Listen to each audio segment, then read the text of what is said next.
Hello there, welcome to the show. At least 10 persons have been arrested in an operation which government says was concluded in the early hours of this morning to rescue 2 Canadians abducted in Kumasi last week. The suspects include 3 Nigerians.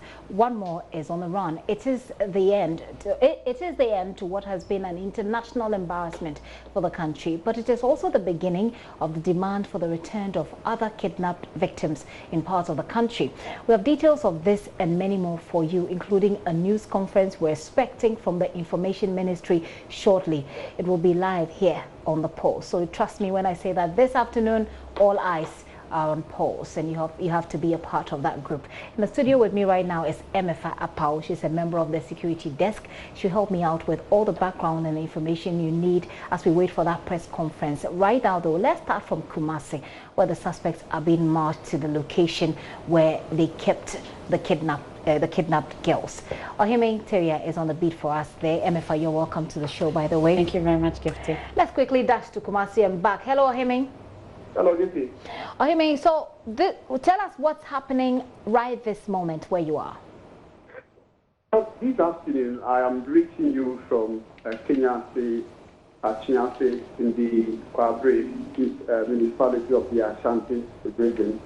This is perhaps the last spot where the 2 Canadian women were rescued after the kidnappers have kept them at a spot at Sawaba and then Abuabo.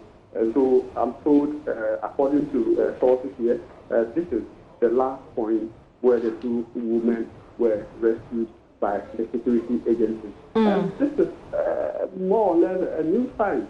The place is underdeveloped, and it looks so weedy, and few houses here seem to have been completed for residential purposes. And in this particular house where the Canadian women were kept, it's a bit weedy, and it looks more of a one apartment, a one-room apartment with a hall. And as we speak now, the police team are here. They have cordoned off the area. A few residents who live around, probably upon hearing the news that police were coming here, have also gathered here to catch a glimpse of what is happening there. Okay, so quick one, Ohime. You say that this looks like a developing area, but there are still residents around there. Yes, the houses that are completed for residents are scattered, but this particular area is a bit weedy and also a marshy area. Even before we got here, we had to go through this bushy area before arrive at the scene. Okay, it'll be interesting to find out what these residents think and whether or not they saw anything. But before that, Ohime, help us with how the girls ended up in this particular place, Kenya, because it's an interesting development. Take us through it. I have followed it since the day the mixing, was reported, and just 3 days ago, when we said police had picked positive signals, it was leading to Mankong, Abuabo, and then Sawaba. So before they were rescued here, I'm told just yesterday, when the team got to the police team, started combing the prisons of Abuabo, Sawaba, and then Mankong. Some of the alleged kidnappers or the suspects actually saw the police team, because some of them are known to the police, and some even are considered friends of the police. They even gave us police, shared some jokes before they left the scene. So apparently that's when they decided to change the location from Sawaba and then brought them to this particular spot. We are told. So it's not surprising that some of the suspects were even arrested at Sawaba before they were sent to Accra this afternoon. Okay, Ohime, at the moment as I speak to you, we're playing a video, and in this video we see a number of gentlemen. They're being moved from a building into a vehicle. Can you help us understand what's happening here? Yes, this particular building or the premises is a national security premises in Kumasi. Okay. And these were a few moments before they were sent to the Kumasi airport via a military chopper to Accra. and I can confirm to you that indeed, as we speak, they are being interrogated at the BNI headquarters in Accra as we speak now. 10 of them are at the BNI headquarters. 10 of them, and we have confirmed that 10 of them, 3 of them Nigerians, 1 Nigerian on the run. Is this something you can confirm at this hour? For the other suspect who is on the run, what I do know from my sources is that more people or more suspects will be involved. So it's not only one person that the security team is looking at. They are looking at least 2 or 3 more suspects to add up to what they do have in their custody. Okay, so 3 Nigerians, the remaining 7 are Ghanaians. Yes, for now, this is the confirmation that I have had. And among them, some of the suspects that we have in the police custody are very popular ones that you won't even, bother to, accuse them of such a crime. So it's a quick one, and already there is information flying around on social media.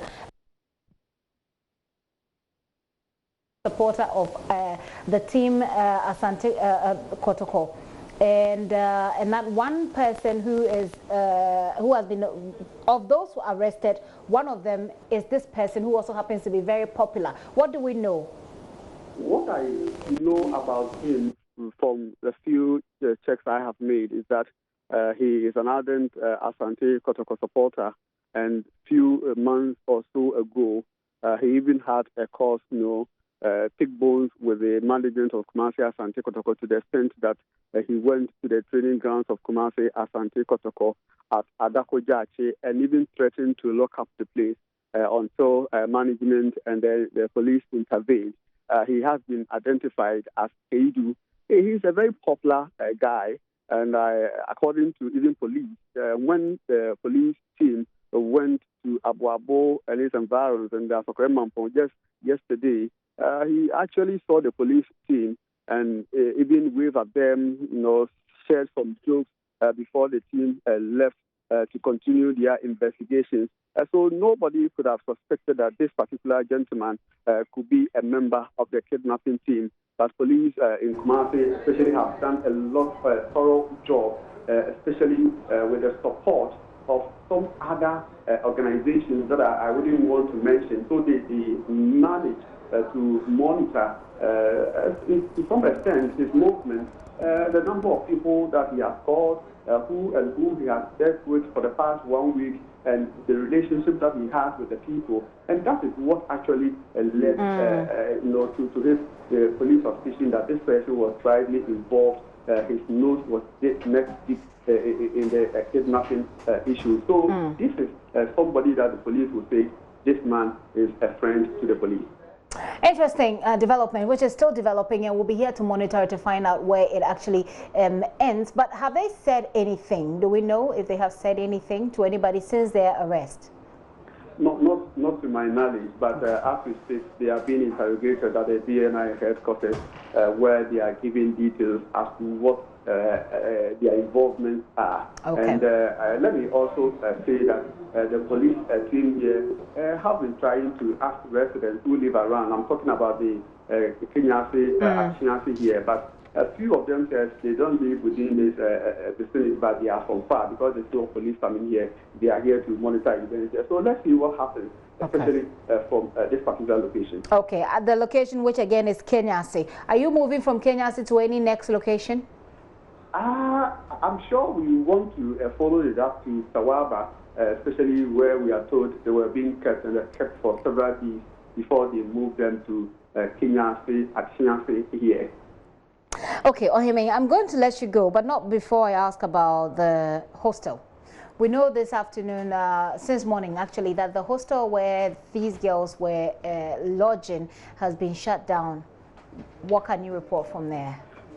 That particular exercise was undertaken by the Ghana authority with the support of the Ghana Police Service. They said they have started, or they are carrying out an exercise to shut down people, especially hostels and restaurants that have no licenses to operate. So yesterday, when they started the exercise, The first point of call was this private hostel, just within the presence of the Kumasi Rugby Park, and that is where the officials of Ghana Tourist Authority tells me the place, the owners of the place have refused to hire the services of the security officer or security man to man the place. So security is nothing to write home about, and there were no CCTV cameras available, and they have no license to operate as a private hostel. So that is how come the officials of the Ghana Tourist Authority shut it down. And after this particular place, they continued to other places where hotels and hostels have been operating without license. They were in Kumasi, they were in Oshim, and some other communities as well. Ohime, thank you very much. We'll be coming back to you as and when there's any further development as you move along, touring these places where the girls were kept, so that we can find out what you're picking up in each of these locations. But thank you very much. Ohime Teria there on the beat for us in Kumasi. At the moment, as you heard, they're with the security agencies and they're touring the site or the places where these girls were kept, because it looks like they will be moved from one place to the other. So far, he's mentioned Asokore Mampong, Abuabo, Sawaba, and Kenyase. So we'll be checking on Ohime as we go along. But Emefa Apau is here with me in the studio, member of our security desk. Emefa, give us a wrap of the story so far, starting from when these girls went missing. Okay, so I must say that it's going to be a long, not just a long day, but an interesting day as well for us as the security team here at the JoyNews room, whilst we wait for that press conference to happen. So it all started last week. About Tuesday, getting to the evening of Tuesday, that's when this whole thing started unfolding. Then we heard about the kidnapping of these two girls. That's Bailey Jordan Chitty, she's 20, and then Lauren Patricia Catherine Tilly, and she's 19. And we're told that they were kidnapped when we heard about this Toyota Corolla that they were lumped into after they got off an Uber vehicle. The Uber driver then went ahead to report the incident to the police. Now, the concern for many when the Uber driver, reported or lodged the complaint to the police was that he looked on and did nothing. Okay. That was why he had to assist the police in the entire investigation. So it was reported that he had been picked up, he was arrested. So our checks from the police says that they didn't really arrest him, but because he had the information firsthand, they had to keep him, so he ate in the investigation to tell them more about what he knows and what he saw. So at least it looks like it paid off. Then on Wednesday, that Wednesday morning thereabouts, that's when it was a holiday, the Eid al-Fitr day. That's when this whole story now started unfolding, and I must say that JoyNews, we've been following it since it broke up until now. Then the IGP had to go into Kumasi. That was this on was Thursday. Yesterday? Yeah, Thursday. Yesterday, so today's this Wednesday, week, yeah. So, then from last week, we started following the incident, and then we're told that the High Commission, the Canadian High Commission officials from that the Commission embassy, they had gone there together with the Ghanaian team, following up on the incident, looking for them from the Sawaba area. Now we're ending up at Kenyase, that's at Chiasi in the Kwabre East District of the Ashanti region. Then the IGP, like I said, went there. It raised a lot of concern. That's this week. The IGP went there knowing that we had a case following the Takrady girls and nothing had happened. We had not seen the IGP go there, even though the Director General of the CID, Mamitiwa Adodankwa, had been there together with the Gender Minister, but that did not satisfy them. We'll get to the Takrady incident shortly because there's a lot happening there as well. Ohime had been following the IGP as well, hoping that he would make a statement or two to the media because we've been following up. But we're told that it was a closed-door meeting. Nothing was said by the IGP. We kept on inquiring, why was he there? Why was he leading this whole team? And we're told that 9 of these Canadians were flown in to help with the investigation. Even though there was a team from the embassy here that were also there in Kumasi. So it looks like throughout this whole search for these 2 Canadian women, it's safe to say that our Ghanaian security authorities were not the only one in the front line of this discussion. We had them also coming in, taking particular interest in this matter and then investigating, and that's why we're here today. But There's been a lot of talk, like I said, about the Takrady situation. Girls, which we will be getting to momentarily. Shortly. But just so we know that we're set for, if I'm coming back to you shortly, that we're set for the press conference that we're expecting from the Information Ministry. Kojo Menu is standing by for us. Let's do a very quick dash to the Information Ministry right now. Hello, Kojo.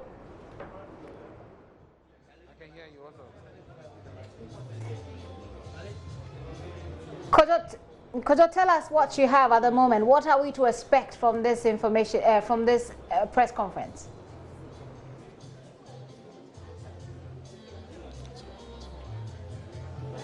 Hi, Gifty. Yes, Kojo, go ahead. Talk to us.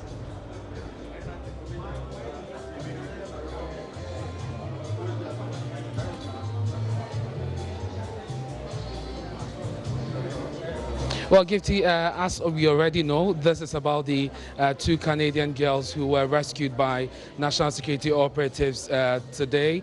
Of course, the Information Ministry invited us to this news conference. The room is full to capacity. We already have police officers here. We have people from national security already in the auditorium. Of course, colleague journalists are also here. And so in just a matter of minutes, the press conference will be underway, and then we shall have a full briefing as far as this operation is concerned and what exactly the details are. Gifty. Well, I'm sure there will be whisperings here and there. Of course, we like to gossip as well, so there will be a bit of gossip there as well. As we wait for the official statement from government, what kind of talk has been going on?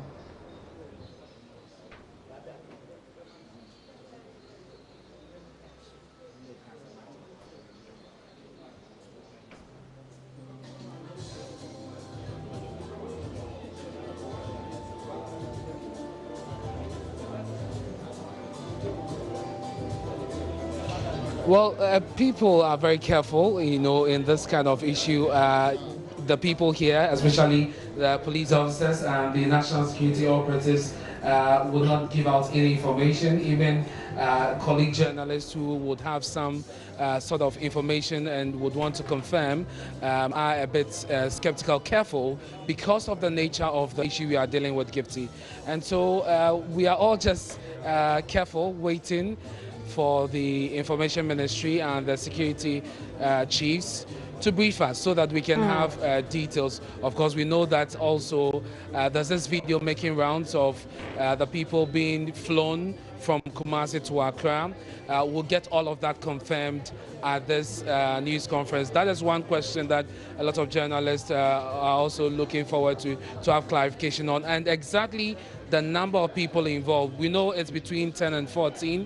We are not so sure. There are also accusations about one of the guys being a Delta Force member or some other person who is affiliated to government. All of these issues will be clarified at this news conference. Okay, and then the battery went down on us, but that's okay. Kojo will be joining. We'll be going back to Kojo to get more information. As you've seen, the grounds are prepared. They're ready for that press conference. What we just don't know is whether it was GMT or GMT. You know what I mean? MFI. So it was supposed to start at 3, but maybe it's GMT. Yeah. As they say. Yeah. But yeah. 7 days. Since these girls went actually missing. And it's been swift. Okay. And that's the talk, that at least within 7 days, something concrete. Something concrete. Emifa, let's talk about how the news trickled in today. The news regarding the arrest and the rescue. How did we get the information? I mean, how has it been trickling in since morning? You know that Ohiming Terry, at least a team in Kumasi, Ohiming Terry, Rasa Sasari Donko Said, and the team, they have been closely following this this issue. And then, you know, that we've been told that at least 10 people have been picked up. 10, we're told. And then one night, 3 of them Nigerians. 1 on the run, and at least you've seen the videos that we've been showing for the National Security Building in Kumasi. 3 actually arrested, 1 on the run, like I said. The remaining are all Ghanaians, and you heard NS make reference, and then Ohiming also make reference to Seydou Imba. They call him Seydou Kotoko, popularly known. We're told that he's a member of the Delta Force. Others are also saying he's a staunch supporter of Kotoko. He actually led the lockdown of the stadium some time ago, asking that the coach is sacked and all. You've heard Ohiming give you that details. So we'll be getting confirmation information on that, by the way, hopefully at this press conference. At this press conference. But it looks like since morning also we've had information. Initially, the information was that 4 Nigerians have been arrested, and then we got to know that 3 and 1 is on the run. And Ohiming just told us also that more people are being sought after. And then this news actually started coming in from dawn. This morning, and that's when our team started picking up the information that this is what had happened. But of course, we had to check and double check and be sure that that's what is happening. Then just around 7 a.m. thereabout, before 7 a.m., 6:30 thereabout, then we had concrete information that this is what it is. But police have been tight-lipped from the very onset. They are waiting that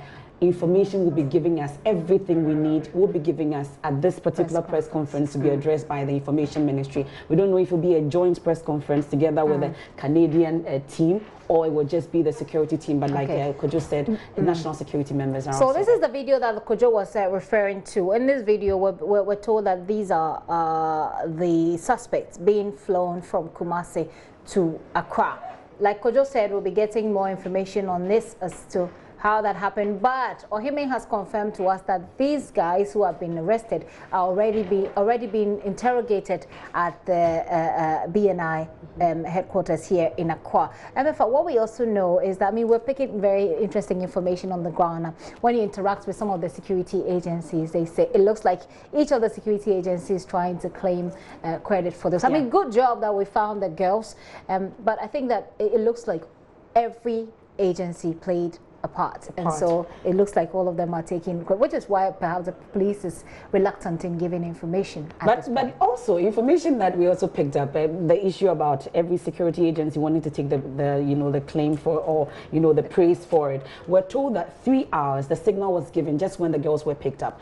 3 hours, that's when the signal was given to our Ghanaian authorities, our security agencies on that. It took them another 2 hours for a team to be put together to go to Kumasi and start working on it. But most security analysts that we speak to, at least our sources, they'll tell you that but for the intervention of the Canadians also, it wouldn't have been as swift as it's been so far. Well, we'll get to know a bit more when this press conference actually kickstarts. It's 27 minutes or so past 3, but we're still, we know that it's going to happen because the setup is there already.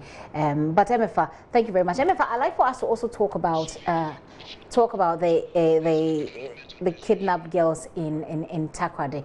But before that, let's quickly see what's happening in Parliament. We understand that the chairman of the Parliament Security Committee, Seth Champong, is saying that the rescue of the girls, the Canadian girls, gives hope for the Takoradi girls and that they will be found. MPs have been reacting to the news, and Joseph Opoku-Gapo joins us from Parliament. Hello, Joseph. Hello, Gypsy. Yes, tell us more. The MPs are quite hopeful that this shows the girls in Takoradi will also be found. Yes, James Agalga, who is the ranking member on that particular committee, and the chairman, Seth Champon, have been speaking. And just to point you to something you were mentioning earlier, having to do with the role of the Canadian intelligence officials in the rescue. This is something that, first of all, Seth Champon is disputing and insisting that as far as the information available to him is concerned, the rescue in question was led and done solely by the police officials in Kumasi at the regional command level. And for him, that speaks of the competence that's there and the ability to get things done. So and we put that question to him specifically, that the information we gather is that, but for the intervention of foreign operatives, including the folks from Canada, just maybe this rescue may not have been possible. But he insists that this was solely them at work. And then he draws the correlation between what had happened in Kumasi and the kidnapping of the girls, and indicates that from his briefing, that was what he described as exit window in terms of kidnappers holding on to people and finding a way to get out of the country. And he makes the point that the said exit window in terms of the available space to flee the country when it comes to Kumasi is a lot close compared to that of the Western region, which is the explanation he gives for how come it's impossible to close in on them. And so he goes on to make the point that based on what we've seen with the rescue in Kumasi, it's an indication that the security folks are very much on top of their jobs, and that we can expect them to continue to do so and help bring about the rescue of the girls. Joseph, I'm just curious whether he's aware that the correspondence that came from government this morning actually said that it was a national security operation. We've also heard that it was a BNI operation. Was it a joint, operation among these three security agencies, or is he, from what he has heard, saying categorically that it was mainly the work of the police?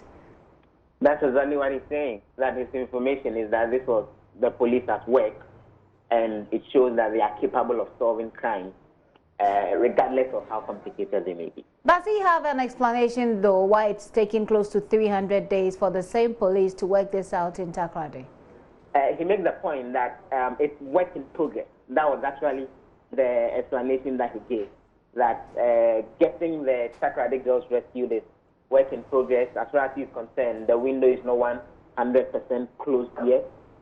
He still stands on the point that the police are still doing the best that they can, and that particularly because of what he's seen with the Canadian girls, he is hopeful that sometime very soon we will hear similarly good news about the kidnapped Takoradi girls as well, with the work that the police are doing.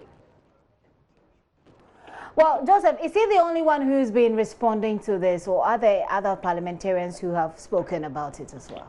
James Akaga, the MP for Busa South, who is the ranking on the Committee on Defense and Interior, makes the point that this is an indication that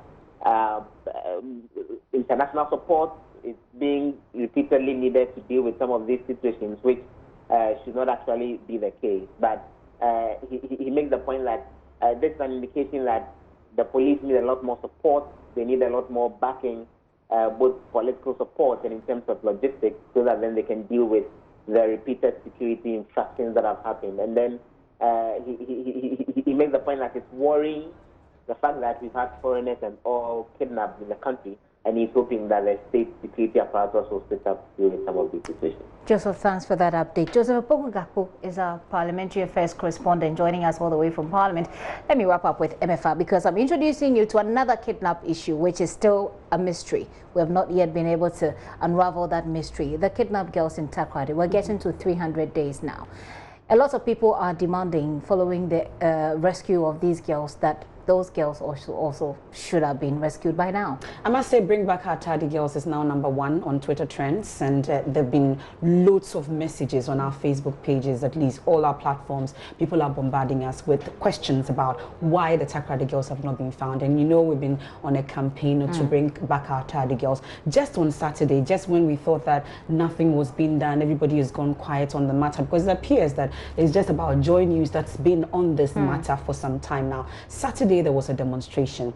Concerned Mothers Association, angry youth, and of course residents and the families of these kidnapped girls went on a demonstration just on Saturday, when we were told that the Canadian situation was on, just when they heard that the 2 girls had been kidnapped and saw that there was a joint team that were working there. They demonstrated, asking that something should also be done about their situation. If we could be that swift, why are we doing nothing about the kidnapped girls in Takoradi? And at this point, the Canadian girls, they hadn't even been found yet. But they saw that there was a joint team, the embassy, the police, everything was being done, and there was a lot of talk about it. So they realized that yes, something could have been done. They felt it was being prioritized. And one issue that they had raised, or there was a concern that they did not report on time when the girls were kidnapped. The families, we've checked with them, say that that is not true. It's only one girl that was reported within 24 hours. After 24 hours, they say, but the other 2, they reported